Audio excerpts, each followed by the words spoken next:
Ladies and gentlemen, the 45th and 47th President of the United States, Donald J. Trump.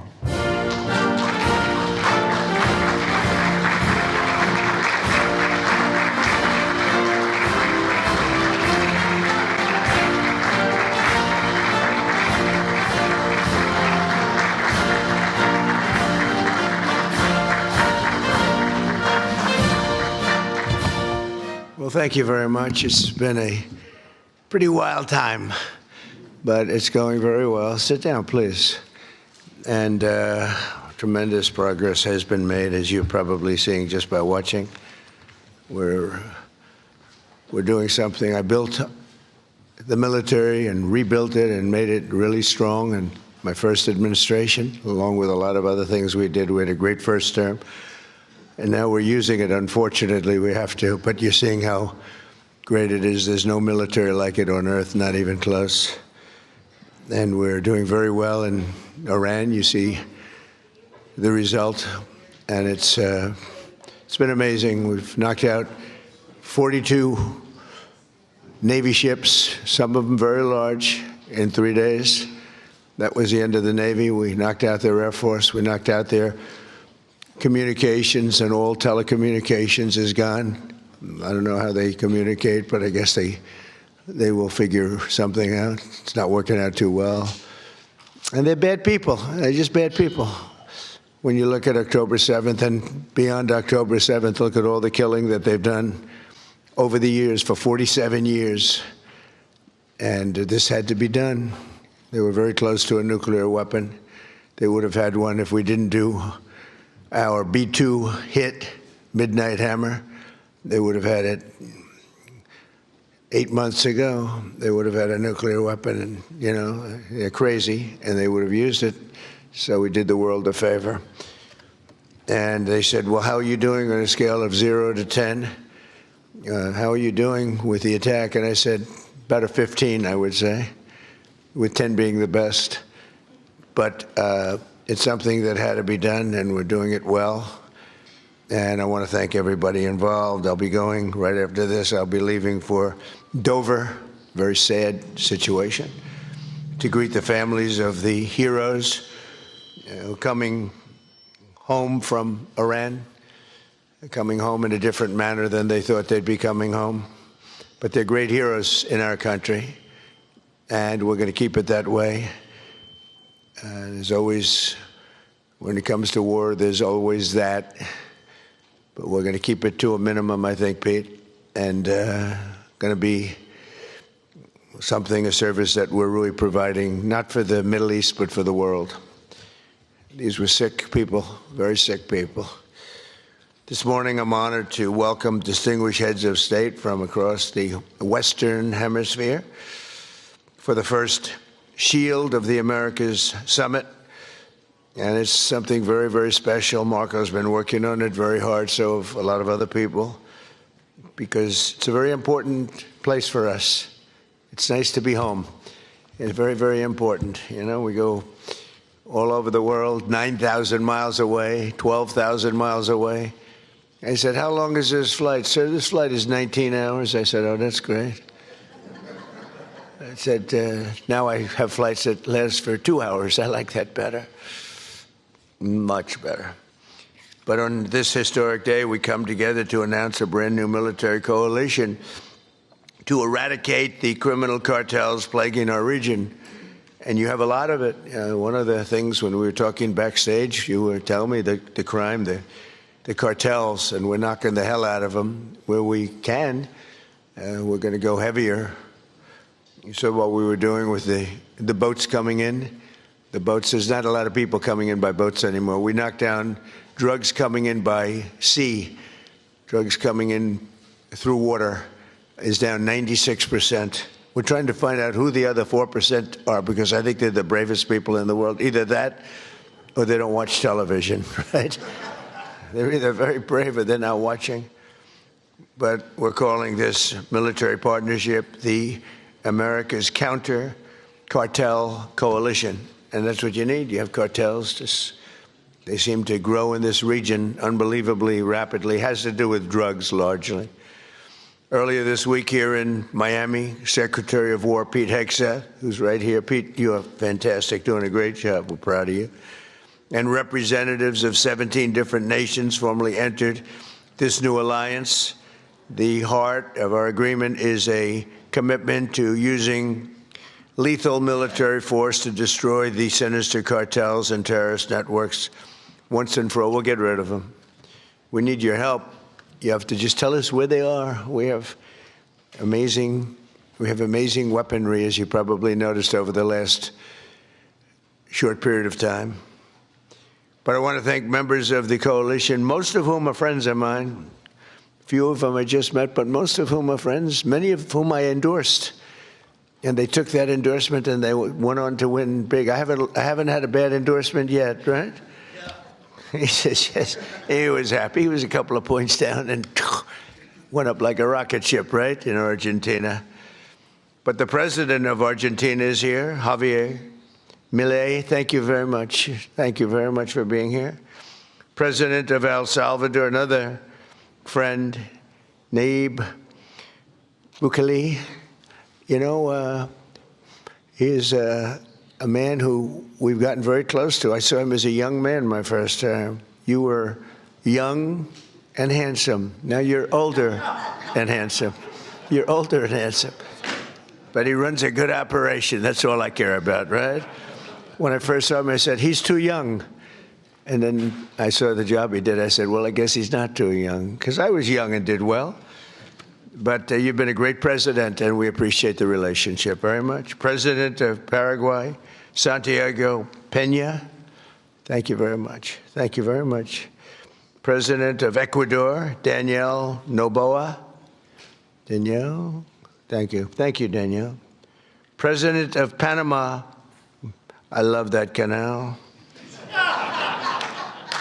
Jose, I think he made the greatest deal in history. He bought it for $1. One of our brilliant presidents. I can't sleep over that deal. They gave it to him for $1. Jose Raul Molino, whereas, you know, you made one of the greatest real estate deals in history. Jimmy Carter, one of our great presidents. President of Honduras, Tito Esfora. Thank you, Tito. Thank you very much. Great to see you the other day. President of Guyana, Irfan Ali. Thank you. President of Bolivia, Rodrigo Paz. Thank you very much. Great people. Prime Minister of Trinidad and Tobago. And I have to be very careful with this because, you know, your first name is very similar to a first name that we have, but fortunately it's pronounced different. It's Kamala, as opposed to Kamala. I like Kamala better in many ways. And I just want to say thank you very much, but I had to be careful with that first name. I didn't want to get it mixed up because it would ruin your reputation completely. Right? I said, is this the same pronunciation? No, sir, it's a little different. It's Cam, right? Cam, as opposed to Cam. Well, we don't like Cam. President of Costa Rica, Rodrigo Chavez, as well as the President-elect of Costa Rica, Laura Fernandez Delgado. So thank you very much. Thank you very much. And the President of the Dominican Republic, Luis Abinader. And so many of my friends are in the Dominican, including the Sugar King, right? He is indeed the Sugar King. He got a lot of sugar. I don't know if that's good or bad, but he's got a lot of it, right? But we're grateful to be joined as well by the President-elect of Chile, Jose Cast. Congratulations. It's an endorsement. Gave you a little endorsement. I love when I give endorsements and people win. But you know what? They don't lose. You know, I don't know. I guess it would be illegal. Could you imagine if I could say they spend millions and millions and millions of dollars on a campaign? They're losing, and they beg me for an endorsement. I give them an endorsement. They win by 30 points, and I get nothing. if I could sell that, is there a way, do we have any of our legal people here? Marco's close enough. Is there a way I could get paid for that, Marco? I'd make a lot. They spend millions of dollars, and I give it for nothing. I could, even if I put it into the Treasury of the United States, it would be pretty good, right, Marco? But Marco's saying that's not a good idea. No, but it's an honor to do it. It's an honor to have that power where I can endorse somebody, and even in foreign countries. Here it was, we had one in this week, 124-0 with endorsements, and so that's good. But now I'm doing foreign countries all of a sudden. They say, sir, would you endorse me? And it's an honor. If I like you, I only do it if I think you're good. You know, if I think you're not good, I've turned down many more than I've accepted, believe me. I want to thank Secretary of State Marco Rubio for his leadership in organizing this really important summit. He's fantastic. He's a fantastic Secretary of State. And thus far, look, we've had the most incredible year of any president, I think, I ended 8 wars. We're not going to go into it too much today, but what we've done is incredible. And we're going to be doing some incredible things together, because I look at our region, if I can call it that, as being very important. It's been abandoned by the United States for so many years. You know, they went so far away. They went to these faraway places where they weren't even wanted. And a lot of stupid people, really stupid people. But Marco is going to go down, I think, as the best Secretary of State in history. That's my opinion. Now, I'm a little prejudiced because I like him, too. But I think he's on his way. So you've done 25%. You got 75%. He's got 3 years left. So he's got 25% under your belt. So far, you're leading. You're very leading by just about a smidge over a couple of pretty great ones, right? We've had a couple of pretty great ones, right? But I think he's going to do that. And I think Pete's right there, too. If Pete keeps going, he's going to be something, too. At what he does. All of the nations in this room share the same priorities: security, prosperity, free commerce, and the rule of law. And you want the rule of law. Sometimes your communities don't let you have it because you got some rough communities, right? That's why together we're also forming the Shield of Americas, a new organization to advance these shared priorities in our hemisphere. And we're pleased to be joined as well by Secretaries Pete Hegseth, Scott Bessent. Scott, thank you very much, Scott. Oh, it has to be a big deal if you're here. Well, he controls the purse strings of the country. You know, he goes on television and he just soothes everybody. He did it yesterday. The prices were going. He got on. He's a soothing person. He's actually a killer, but I don't want to say that. No, he's a soothing person. He goes on television. Right, Pete? I think nobody better. So we could use him for war every once in a while, you know, soothe. Although we don't really want that kind of a personality for war. We want your personality for war. You're just perfect. Howard Lutnick. Thank you, Howard. Chris Wright. Kristi Noem. Along with U.S. Trade Representative Jamieson Greer, who you all know and you deal with. You deal very successfully. I ask Jamieson all the time, can you get more? Can you get more? He's the king of tariffs, right? But he's very gentle. We want to be very gentle with our friends, right, Jamieson? Deputy Secretary of State Chris Landau. Chris, where is Chris? I haven't seen Chris. He's fantastic. He was an incredible student. He went to the best schools, and he was #1 in his class at all times. And Marco saw that and saw the talent he's got, and she said, that's the guy I want as a deputy, and I heard you're doing a great job. Thank you very much. Deputy Chief of Staff Stephen Miller. Stephen is, I don't have to tell you anything about Stephen. Everyone knows. There's nothing, Stephen, there's nothing I can say. He's fantastic, that's all I can say. And Senator Bernie Moreno, who's a credible friend of mine, and he ran a great race. He was not given much of a chance. He was running against a person who was there for a long time and was sort of considered a shoo-in, right, Bernie? And we knocked him out. We knocked him out. He's trying to make a comeback, but we took him out. And Bernie's done a great job. For decades, leaders in this region have allowed large swaths of territory, the Western Hemisphere, to come under the direct control and transnational gangs have taken over and they've run areas of your country. We're not going to let that happen. We'll help you.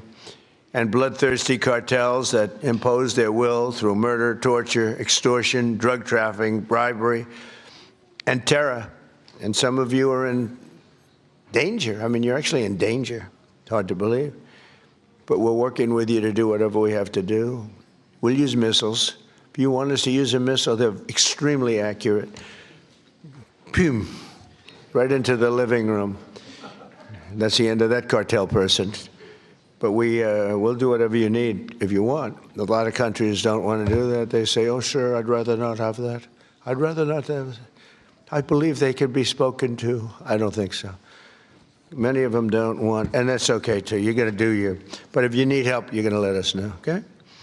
Many of the cartels have developed sophisticated military operations, highly sophisticated. In some cases, they say they're more powerful than the military in the country. We can't have that. These brutal criminal organizations pose an unacceptable threat to national security, and they provide a dangerous gateway for foreign adversaries in our region. And we don't want them near our country either. We don't want them to come in.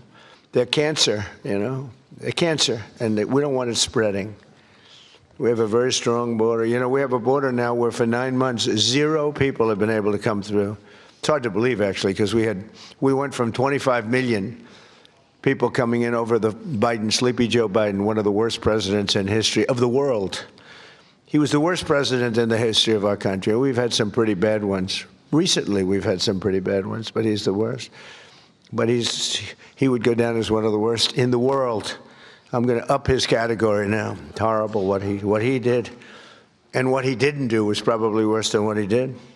Every leader here today is united in the conviction that we cannot and will not tolerate the lawlessness in our hemisphere any longer. The only way to defeat these enemies is by unleashing the power of our militaries. We have to use our military. You have to use your military. You can't fight these people with...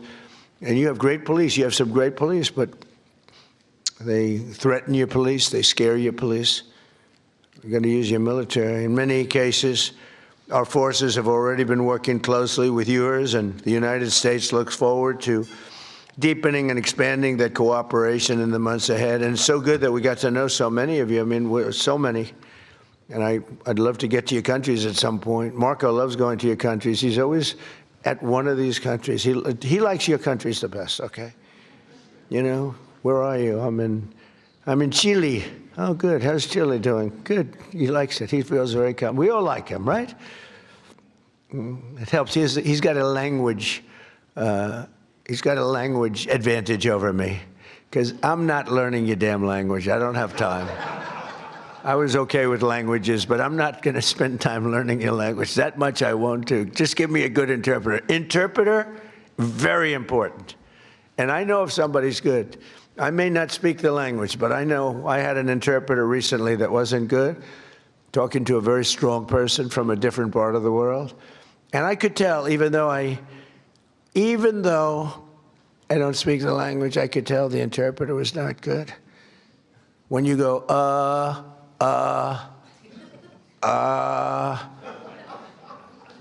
when I give a long, flowing, beautiful sentence, and in this case it was a woman, and she gave it in about 1/4 the time, I said, well, their language may be efficient, but it's not that efficient. And I could also tell when I have great interpreters. Interpreters are very important. You know, you have a bad interpreter. You think you're doing well? Boy, did I do a good job talking to this one or that. Was I great when I spoke to Putin today? Was I great when I spoke to President Xi? Was I great? But if the interpreter isn't speaking right, or is weak, or is ineffective, or is just not good, or not interpreting your words correctly, in one case we had an interpreter who, when she disagreed with what we were saying, she actually changed it. We considered her a foreign minister, right? But no, the interpreter is, I talk about it all the time. Interpreters are really important. when you don't speak the language, they don't speak the language. People have no idea. People have no idea how valuable, and I'm on them all the time, people have no idea how valuable a good interpreter is. But over the last year, the world has witnessed the supreme power of the United States. We're the most powerful military country in the world. Again, I rebuilt it I spent so much time rebuilding it, over $1 trillion, and now we just had another budget. We may be going to $1.5 trillion. We're building a thing called a battleship, like in the old days, remember? We have a Secretary of the Navy, and he suggested, I've always said, why don't we have battleships anymore, shooting big bullets instead of, $3 million rockets? And they said, well, sir, we just don't have them. Nobody could give me the answer, but we're actually building 10 of them. And I said, you remember the old ones you'd see Victory at Sea, remember Victory at Sea? And you'd see these ships going through those waves like the waves were nothing, although the waves are pretty powerful. They knock out a lot of territory. But you'd see these incredible, they're pieces of art. Beautiful, most beautiful, the big battleships of the 1940s, right? Power. I said, well, would we ever want to bring them back? Because we have some of them. They're museums and other things. And they said, sir, the new ship is 100 times more powerful than what we were looking at with those guns in front. It's amazing, right? 100 times. I said, you sure it's not maybe 90 times? 100 times more powerful. And we're building 10 of them. Not to use them. We don't want to use them. But by having them, nobody's going to play games. So, just good to have them. We don't want to use them. They'll say, oh, he's very militaristic. I'm the one that ended 8 wars. I'm the one that, and we have another one coming, I think. The easiest was that, and that was just, and as you would understand this, the hatred between Putin and his counterpart is so great, okay? It's so great that, Ukraine, Russia, you'd think there'd be a little bit of camaraderie, there's not. And the hatred is so great, it's very hard for them to get there. It's very, very hard to get there. So we'll see what happens, but we've been close a lot of times, and one or the other would back out. But we're losing, they're losing. It doesn't really affect us very much because we've got an ocean separating. I'm doing it as a favor to Europe, and I'm doing it as a favor to life, because they're losing 25,000 souls. Think of that every month. 25,000. Last month, 31,000, both sides, 31,000 people died, mostly soldiers. So I have an ability to get those things done, to bring people together, and I did great with so many. India, Pakistan, that was going to be a disaster. I was raging for a number of days. I did that through trade. I used tariffs and trade, and it was amazing. But we did amazing. One was 32 years, one was 34, and one was 37 years, and we got it done very quickly.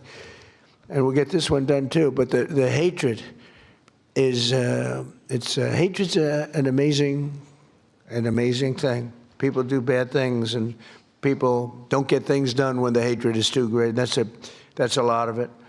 Just as we formed a coalition to eradicate ISIS in the Middle East, we must now do the same thing to eradicate the cartels at home. So we did eradicate ISIS. Now, during the 4 years, we had a rigged election. You probably read about it, probably heard something. So it gave me 4 years to contemplate and to stage my comeback. I staged big comeback. They say it was a comeback. I didn't think it was a comeback because I had the people on my side. So I didn't view it as a comeback. But they did everything possible during that 4 years. They're crooked politicians, dirty cops. They're dirty cops. They did everything possible to make it impossible for me to win. And I won in a landslide. But during that period of time, I learned a lot. And I learned how you people, and I saw it so badly, how you're suffering with what's happening with the crime in the region. And I said, if we ever come back, we're going to eradicate that crime. And I'm going to work with you. And if you want, we're going to do it. We can do it pretty easily. As part of our commitment to countering the cartel presence in our region, we must recognize the epicenter of cartel violence is Mexico. The Mexican cartels are fueling and orchestrating much of the bloodshed and chaos in this hemisphere, and the United States government will do whatever is necessary to defend our national security and to protect the safety of the American people. No, look, it's coming through Mexico. And I like the president very much. She's a very good person. She's got a beautiful voice, a beautiful woman, but a beautiful voice. President. I said, let me eradicate the cartels. No, please, President. We have to eradicate them. We have to knock the hell out of them because they're getting worse. They're taking over that country. The cartels are running Mexico. We can't have that. Too close to us, too close to you. But everything comes in through Mexico, mostly.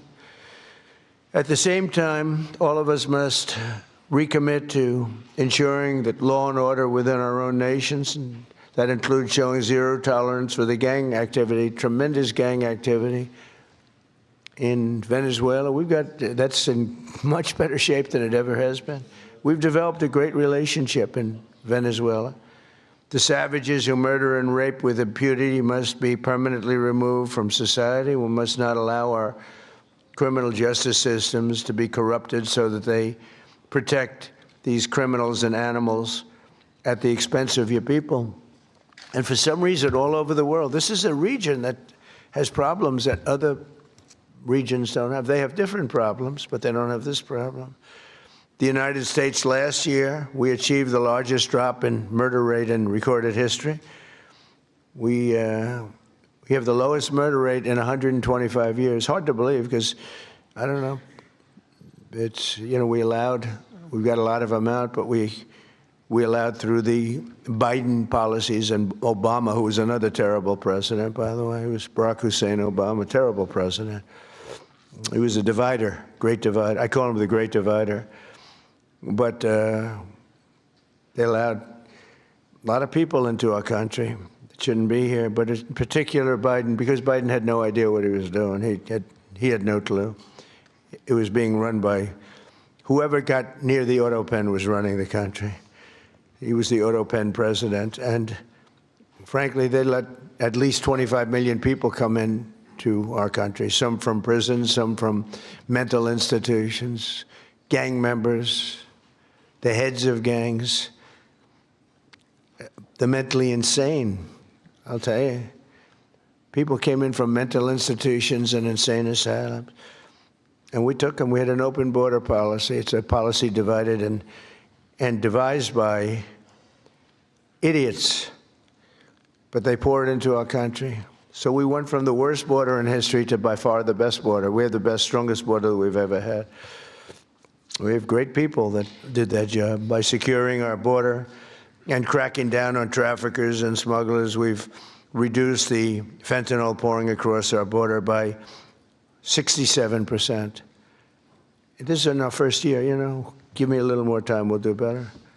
67%, which is a number that's unthinkable. They say if you could do 2%, 1%, but we got it down 67%. And we got a lot of the murderers out. We had 11,888 murderers allowed in our country with this ridiculous open border policy that these eggheads put in. But we're also working closely with you on ending human smuggling and the implementing of the Safe Third Country agreements, which are very important.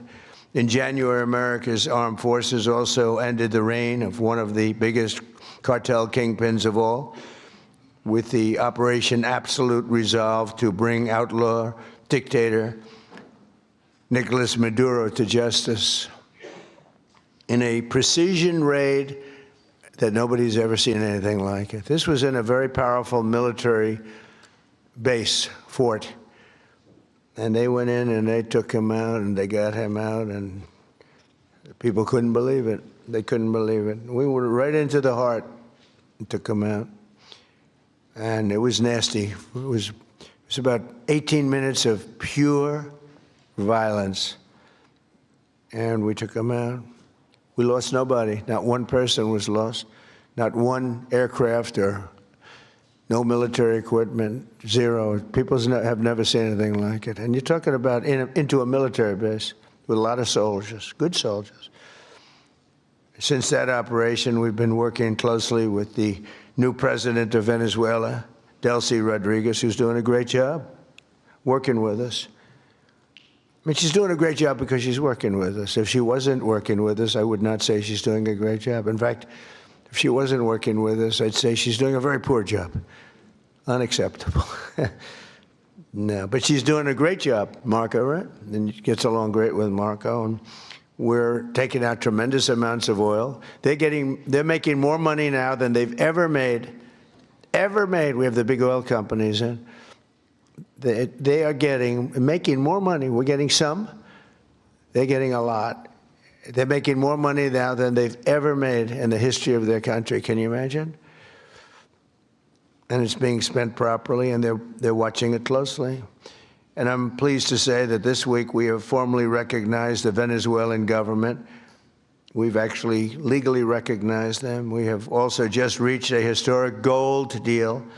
It's called the gold deal with Venezuela to allow our two countries to work together to facilitate the sale of Venezuelan gold and other minerals. They have great amounts of gold. They have good land, I tell you. It's very good land. But they weren't able to take advantage. The system didn't allow them to take advantage of the value of their land. As we achieve a historic transformation in Venezuela, we're also looking forward to the great change that will soon be coming to Cuba. Cuba's at the end of the line. They're very much at the end of the line. They have no money. They have no oil. They have a bad philosophy. They have a bad regime that's been bad for a long time. And they used to get the money from Venezuela. They get the oil from Venezuela. But they don't have any money from Venezuela. They don't have any oil. They don't have anything from... People can't even... They land in Cuba. They can't get gasoline to fly out. They have to leave their planes behind. And they want to negotiate, and they are negotiating with Marco and myself and some others. And I would think a deal would be made very easily with Cuba. But for 50 years, I've been hearing, as a little boy, I'd be hearing about Cuba. Cuba's a disaster. But I've been hearing so much about Cuba. But Cuba's in its last moments of life, as it was. It'll have a great new life, but it's in its last moments of life the way it is.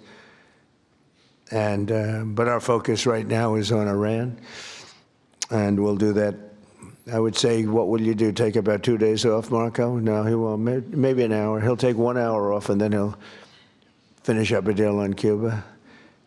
That'll be an easy one. But it'll be the entire region that we're doing that. Many of you have come today, and they say, I hope you can take care of Cuba, because you've had problems with Cuba, right? You mentioned. I was surprised. But 4 of you said, actually, could you do us a favor? Take care of Cuba. I'll take care of it, okay?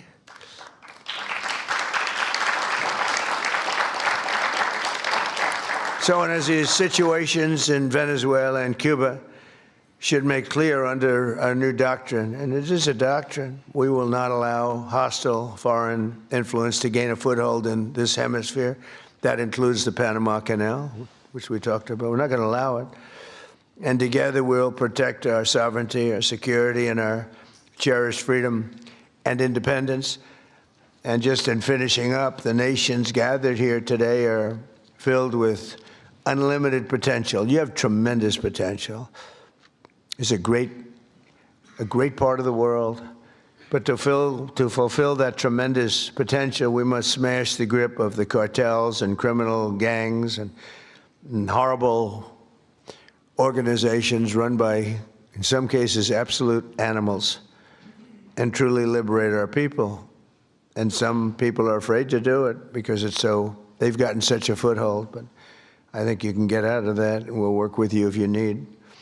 With the courage and resolve of the leaders in this room, great leaders, will make our nation safer, stronger, richer, and more successful than ever before. So I want to thank you all very much for coming. I look forward to the incredible progress that's soon to come. You're going to see some incredible things. And now I'd like to ask Secretary Rubio and Secretary Hegseth to say a few words, and then I'll sign a proclamation formally launching the America's Counter Cartel Coalition, which is what it is. It's a counter cartel coalition. And thank you all for being here very much. Appreciate it. Thank you.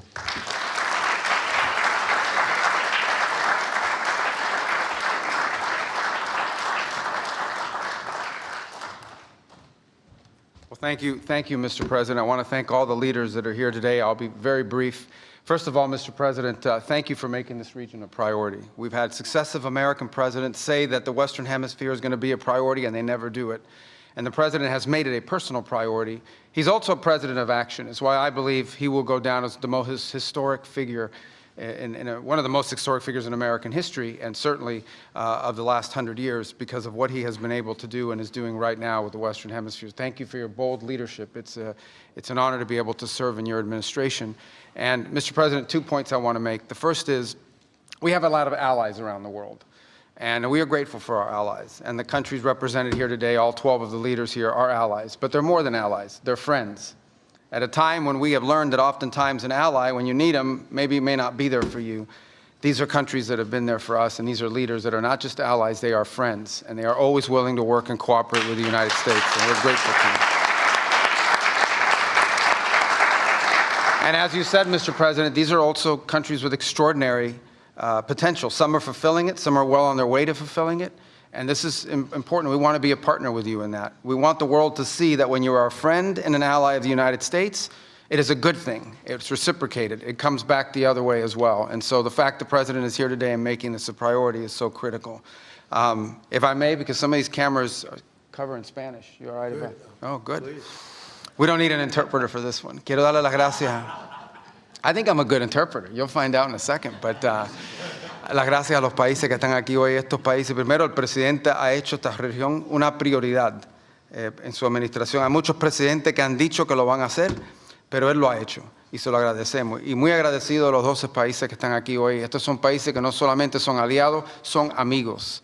Son países que siempre responden cuando hay una necesidad y trabajan en conjunto con nosotros, y queda mucho por hacer.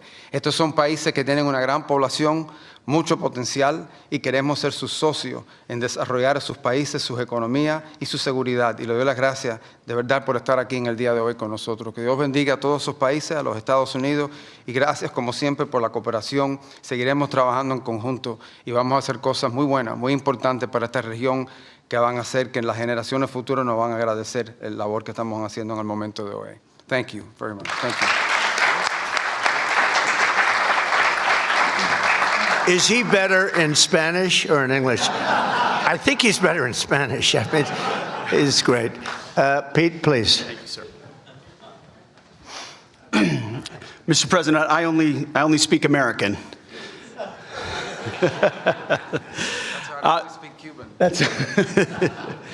Well, Mr. President, it's an honor to be here and to establish in this hemisphere peace through strength. For far too long, our country's gaze was only on borders in far-flung places. Not our own border, not our own hemisphere, not the Western Hemisphere. President Trump has established the Trump corollary of the Monroe Doctrine, the Monroe Doctrine. And the War Department is implementing it as fast as we can. In fact, 2 days ago, Mr. President, we launched 18 countries were signatories to the America's Counter Cartel Coalition, ACCC, which is not just an organization that's going to hold conferences and release white papers. That's not what we exist to do. It's an action coalition of like-minded countries who are going to bring their capabilities to bear, with American leadership at the forefront, to ensure we attack and get after this cartel challenge, which for far too long we have accepted as some new normal in our own countries. President Trump and the American people rejected that in our own. We don't have to live with communities flooded with drugs or violence or cartels and gangs. We can seal our border, and we have to for our citizens. We share a hemisphere and geography. We share cultures, Western Christian civilization. We share these things together. We have to have the courage to defend it.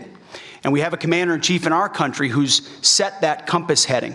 And at the War Department, we look forward to working with all of your countries and more that are not here to say, with our shared assets and our intelligence and our capabilities, with American leadership, we will go on offense against the cartels. They will know that we're just around the corner. Whether it's drug boats or on land, we look, the America's Counter Cartel Coalition, the ACCC, will be a force for good, for peace through strength in this hemisphere. And we look forward to working with your great countries. Thank you very much. Thank you, Mr. President.